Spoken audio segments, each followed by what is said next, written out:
नमस्कार, मी प्राध्यापक डॉक्टर सतीश कदम. आपण पाहत आहात गाळीव इतिहास. आपण निजाम कालखंडाची काही कागदपत्र पाहिली, मोडीतले असू देत, उर्दूतले असू देत, फारशीचे असू देत, किंवा आपल्या गावात एखादा आडा असतो किंवा आहे मराठवाड्यामध्ये खास करून. तर तो जो काही सिमेंटचा आड बनवला, कॉन्क्रीटचा पक्का आड असतो आहे. तर त्याच्यावर आपण जर कालखंड बघितला, त्याचं जे काही शिलालेख आहे त्याच्यावर एफ लिहिलेलं असतं. मग नेमकं आहे काय हे गोष्टी? हे एफ म्हणजेच काय? बऱ्याच कागदपत्रात दिसतं. तर ते आपण या ठिकाणी जाणून घेऊया. थोडा वेळ आपल्यासोबत राहा. अगदी वेगळा व्हिडिओ आपल्याला पाहायला मिळेल. आपल्याला नवीन जे जोडले गेले असतील आता, तर त्यांना विनंती की सबस्क्राईब करा. नवीन व्हिडिओ आपल्याला पटकन पाहायला मिळतील. आपल्या सूचना मांडा. जर आवडला असेल तर शेअर निश्चित करा. चला, त्याच्यानुसार ज्यावेळेस आपण फसली पासून इसवी सन कसं काढायचं आणि फसली म्हणजेच काय, आणि त्याच्याचबरोबर आपल्या गावातलं जर आपल्याला आड आहे, मराठवाड्यातल्या जे म्हणतो तुम्हाला निजामकालीन आड, प्रत्येकाला जर त्याचं आयुष्य काढायचं असेल, आड कधी बनला हे जर काढायचं असेल, तर व्हिडिओ ऐकून पटकन आपल्या असणाऱ्या आडावर जावा. लगेच तुम्हाला आडाचं जे आयुष्यमान कळेल. त्याच्यानुसार ही फसली कालगणना. आता ज्यावेळेस कालगणनेचा आपण विचार करतो, कालगणनेला एक निमित्त असतं आणि तेव्हापासून कालगणना सुरू होते. जसं की आपण पाहिलेलं आहे, येशू ख्रिस्ताचा जन्म झाला तेव्हापासून इसवी सन सुरू झाले 1-2. त्यानंतर आपण बघितलेलं आहे की सातवाहनाने ज्यावेळेस शकावर विजय मिळवला 1908 इसवी सन 78 साली, तेव्हापासून शक कालगणना सुरू झाली, शके. तसंच आपण बघितलं की छत्रपती शिवरायांनी राज्याभिषेक केला 6 जून 1674ला. त्या दिवसापासून पुन्हा शिवराज्याभिषेक शक सुरुवात झालं. तसं फसली सुद्धा एक कालगणना आहे. म्हणजे शके कालगणना आहे, राज्याभिषेक आहे, इसवी सन आहे, तसं फसली एक कालगणना आहे. आता हे फसली कालगणनेचा नेमकं अर्थ काय? तर फसल हा शब्द जर आपण बघितला, हा फारशी, उर्दू आणि हिंदीमध्ये तसाच आलेला आहे. फसल याचा अर्थ होतो पीक, पिकाचा हंगाम. हा पिकाचा हंगाम ज्यावेळेस सुरुवात होतो तेव्हापासून ही कालगणना सुरू झाली. म्हणजे त्याचं जर आपण फसलीचा जे वर्ष बघितलं तर हे जूनमध्ये सुरुवात होतं. 6 किंवा 7 जून पासून ही फसली कालगणनेला सुरुवात होते दरवर्षी. त्यानंतर ही फसली कालगणना कधी सुरू झाली ह्यावेळी ज्यावेळेस आपण पाहतो, तर हिजरी 963ला ही जी काही कालगणना असेल, हिजरा, या दिवशी किंवा या कालखंडामध्ये या वर्षी ही फसली कालगणना सुरुवात झाली. मग याची जी सुरुवात असेल किंवा ही स्वीकारली कधी, तर ज्यावेळेस मोगल बादशाह अकबराचं राज्य होतं, तर त्यावेळेला ही कालगणना अकबराने प्रथम स्वीकारली. त्यामुळे या कालगणनेची सुरुवात उत्तर भारतामध्ये झाली. मात्र ज्यावेळेला अकबराचा नातू आणि औरंगजेबाचा वडील शहाजहानने 1630 साली दक्षिण भारत जिंकून घेतला, तर त्यावेळेला दक्षिण भारतामध्ये ही फसली कालगणना आलेली आहे. मग त्यानंतर औरंगजेबानंतर इथं पूर्ण साम्राज्य आपलं काबीज केलं होतं. आणि औरंगजेबानंतर आपण बघितलं असेल, औरंगजेबाचा एक सुभेदार जो आहे दक्षिणेचा, निजाम उल मुल्क मीर कमरुद्दीन खान, यानं स्वतःचं 1724ला स्वतंत्र राज्य निर्माण केलं. त्यामुळे ही कालगणना मराठवाड्यामध्ये खास करून आंध्रा, तेलंगणा, कर्नाटकामध्ये या ठिकाणी सुद्धा आपल्याला 1948 पर्यंत चालू राहिलेली दिसते.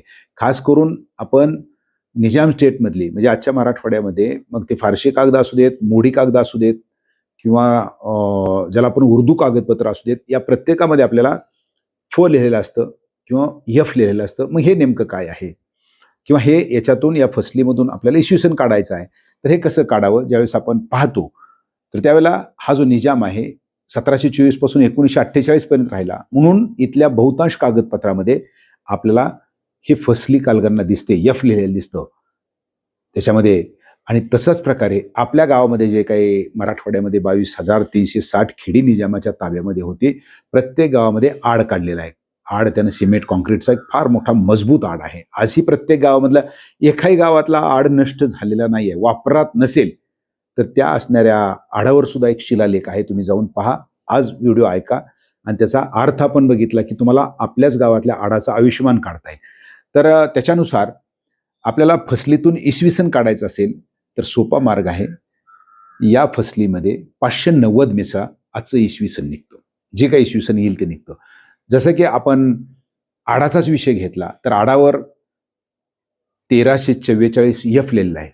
आपण आडावर ज्यावेळेस गावातला आड बघा तुम्ही जाऊन, त्यातली 4थी ओळ आहे, त्याच्यामध्ये 1344, 1348 यफ असा आकडा असेल. आणि त्याच्यामध्ये तुम्ही या फसलीमध्ये म्हणजे जी काय असेल त्याच्यामध्ये 590 मिसळले की तुम्हाला इसवी सन निघेल. मग 1930चा आडा असेल, 1940चा, 1942चा, ते त्याचं आयुष्यमान असेल. मग त्याच्यातून पुन्हा आजपर्यंत आपण कालखंड काढा, 70, 80, 90 वर्षाचा आड सापडेल. आणखी एक याच्यामध्ये तशाच प्रकारे आपण जर मोडी कागदपत्रात गेला तर तसंच आहे. तुम्ही उर्दू कागदपत्र गेलात तर यफ दिसलं आणि त्याची तारीख जर दिसली तर त्याच्यामध्ये पटकन 590 मिसळा. फसलीतून इसवी सन मिळून जाईल. मात्र आडाचं आयुष्य काढत असताना काही ठिकाणी बुचकुळ्यात पडण्याचं आपल्याला काही घडतं. तर त्याच्यामध्ये आपल्याला फसलीमध्ये जर ज्यावेळेस काढलं आपण 1348, 1350 असं फसली जर घेतलं तर ते कालखंड जर बघितलं आपण तर 1350 पर्यंत येतो. मग आपल्याला लगेच बुचकुळ्यात आपण पडतो. मी सुद्धा जे पडलो होतो की बाबा जर निजामाचं राज्य 17 सप्टेंबर 1948ला गेलं असेल तर मग 1950चा आड कसा होऊ शकतो हा? निजामाचं सरकार तर गेलंय, निजामाच्या नावानं आड आहे. कारण का ते जे आपण शिलालेख बघितला निजामाच्या आडाचा तर तिथं वरचीच ओळ जर आपण बघितली ही HCS लिहिलेलं आहे. हिज एक्झाल्टेड हायनेस म्हणजे निजामाचं ती पदवीवर लिहिलेली आहे. मग आपल्याला वाटेल की 1950ला कसं काय बाबा? 48ला तर तो गेला. मात्र त्याचं कारण असं आहे की 17 सप्टेंबर 1948ला हा निजाम भारतामध्ये विलीन झाल्यानंतर ह्याच निजामाला भारत सरकारने 1952 पर्यंत राजप्रमुख म्हणजेच राज्यपाल केलेले आहे. त्यामुळं त्या कालखंडात जरी काही आड झाली असेल तर त्याच्यावर सुद्धा आपल्याला यफ असलेलं आहे किंवा निजामाच्याच नावाने ते आड आहेत. कारण तो राजप्रमुख होता म्हणून आपला गोंधळ उडू नये. मग आपल्याला आता समजलं असेल की बाबा आंध्र प्रदेश आहे, आपला मराठवाडा सगळा आहे, तेलंगणा आहे, कर्नाटकचा काही भाग आहे. तर तिथं आड बघितली, तिथं काही कागदपत्र सापडली आपल्याला, तर आपल्याला त्याच्यात यफ जर दिसलं कुठं, जसं आडावर आता सांगितलं शिलालेखावर दिसेल किंवा तुम्हाला कागदपत्रात दिसेल कुठल्या, तर सरळ आहे फसली यफच्या पुढं किंवा यफमध्ये तुम्ही 590 मिसळा, तुम्हाला इसवी सन निघेल. सोपं आहे ते. आपल्याला हा व्हिडिओ कसा वाटला निश्चित सांगा. जे नवीन असतील त्यांना पुन्हा विनंती की सबस्क्राईब करा. नवीन व्हिडिओ आपल्याला पटकन त्याचं नोटिफिकेशन येतं म्हणून आपल्याला ते सबस्क्राईब करायचं आहे. आवडल्यास शेअर निश्चित करा. भेटूया पुढल्या व्हिडिओमध्ये. तोपर्यंत पाहत राहा गाळीव इतिहास. धन्यवाद.